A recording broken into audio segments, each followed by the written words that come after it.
这次我们来玩个老物 ，3-0 的提利昂·兰尼斯特。黑色沉稳的外包装上印有烫金的《权力的游戏》的 logo， 黑色的盒体还能隐约看到兰尼斯特家族的狮子家徽，盒体的下方则是兰尼斯特家族的箴言：听我怒吼，并不是更著名的那句兰尼斯特有债必偿的那句话啊。拉出外盒，内包则是一片金色的狮子图案和文字，更张扬狂放了一些。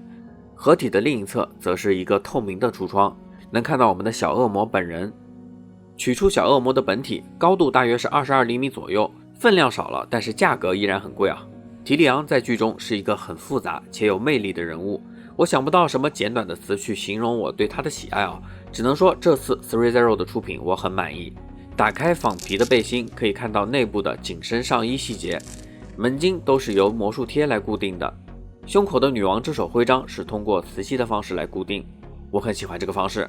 上半身胳膊的可动在衣服的包裹下并不多，腰部也是如此，只是可以轻微的调整一下。腰带是个独立的分件，在仿皮材质的加成下显得很仿真啊。宽松的裤腿让我在把玩腿部的时候感觉造型非常写实，盘在手里啊，真的感觉很不错。小皮靴则是有轻微的尘土脏渍，这个点缀非常优秀，而且小皮靴的脚踝部位啊是分件处理的，这里的设计很好，毕竟是可动人偶嘛。同时鞋底还有 HBO 和 3-0 的 logo， 细看到头雕真的很不错。虽然说 3-0 出品的全游人物翻车了不少款啊，但这次提利昂第7季的头确实很好。当然和小说里的设定亦或是剧情里发生的毁容是有所区别的，不过我也没看过小说，倒是没那么在意。喝酒的杯子细节很好，质感也是相当的不错，配合上专属的干杯喝酒的手型，哎呀，这个效果就出来了，很棒啊。酒壶的质感和杯子是一样的，是一个喷镀的效果吧。同时呢，酒壶的盖子是可以打开的，设置了一点小的可玩性，搭配上这2个小道具，一个喝酒开会的造型就出来了。